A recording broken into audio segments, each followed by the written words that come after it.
In today's society, where public figures are given the privilege of having a following they can educate and help become aware of what is happening in the world, most people would see these efforts as commendable and something these figures should continue on doing. But to the FIA, these efforts only serve as a distraction to the sport and bring unnecessary drama. So, what changes does the FIA intend on making? Well, let's talk about it then. But before we do, consider subscribing to the channel so you don't miss out on our latest uploads. Formula One's governing body, the FIA, will be clamping down on drivers who make political statements in 2023 after an amendment was made to the International Sporting Code. F1 drivers such as Lewis Hamilton and Sebastian Vettel have been notorious for using their platforms to shine a light on the issues they think should be at the forefront of news headlines.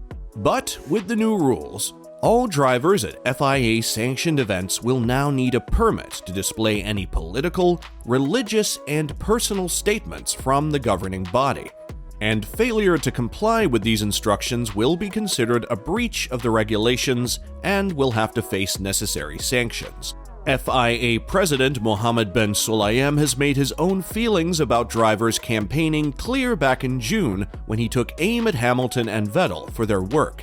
Niki Lauda and Alain Prost only cared about driving. Now, Vettel drives a rainbow bicycle, Lewis is passionate about human rights, and Lando Norris addresses mental health.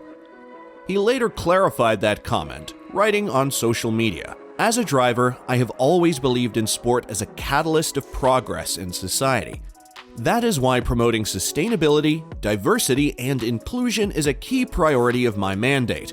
In the same way, I value the commitment of all drivers and champions for a better future."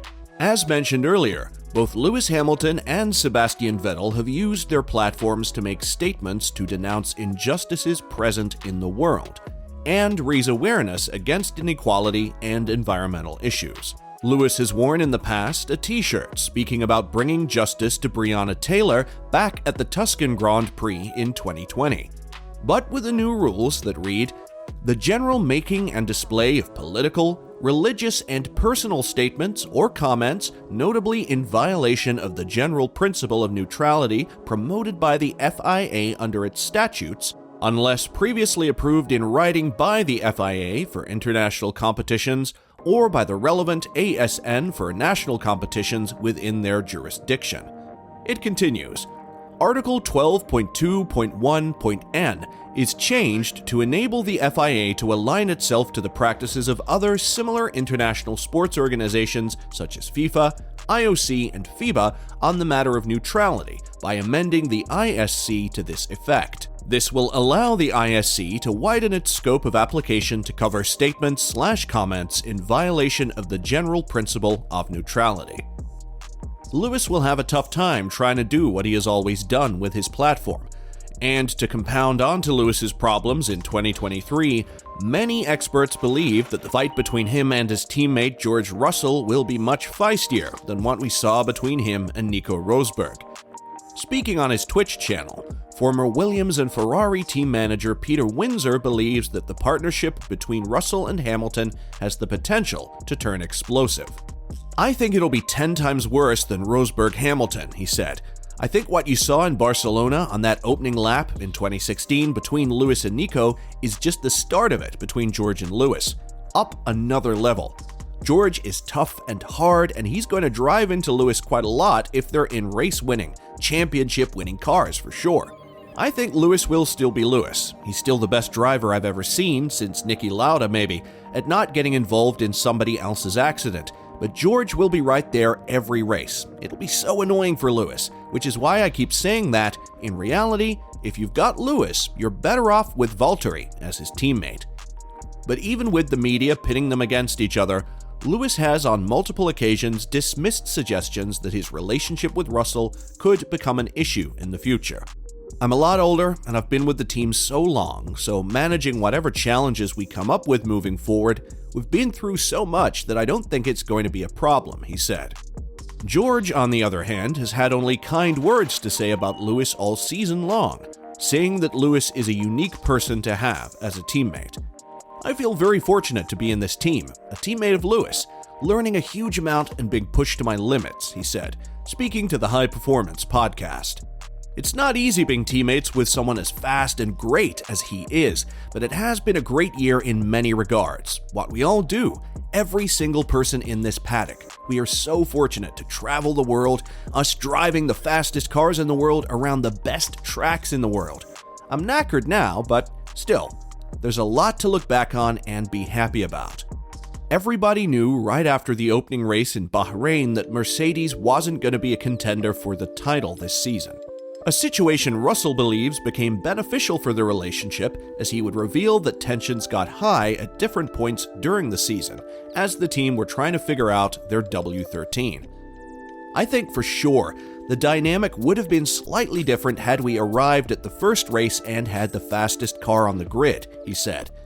There's been a huge amount of late nights throughout this season. A lot of tension at times between drivers, teams, designers with regards to are we on the right track? Do we need to be doing something different, more drastic? These were very difficult conversations, but we came away from them growing closer together. We've got such great leadership within Mercedes that we're now all pushing in one direction. I truly believe this experience we've been through this year will lead to more long-term success. Russell would then reflect on how racing alongside Lewis has changed his thought process on how to achieve success in the sport of Formula One, saying that Lewis's unorthodox approach to life as a whole proves that there is no one set path to victory. Lewis is an incredibly unique character, he explained. I think he's incredibly inspiring with all of his activities and projects he has off circuit. When you look at drivers from the past who are just pure racing drivers, I'm going to wake up living and breathing this sport. He does things so differently as so many other people, yet has still had so much success along the way. I think I've used this analogy before. When I look at Roger Federer, Rafael Nadal, and Novak Djokovic, three greats of sport, tennis, statistically, all basically achieved exactly the same achievements, yet they have three totally different ways of playing it. I'm sure they trained differently. When you watch them, they look different. When you see them on court, they excel on different courts or playing fields or whatever. Yet, they're three greats. I think the thing I take away from that, and also from what I take away from Lewis, is that there is no one path to success. I think you need to find your own path, your own journey. You need to have that self-belief that even if somebody is going down a certain path, you need to follow your own course and you need to do what is best for you. And there you have it, guys. So did the FIA do the right thing? And will things get heated between Hamilton and Russell in 2023? Let us know in the comment section below. And as always, don't forget to like and subscribe to the channel if you haven't.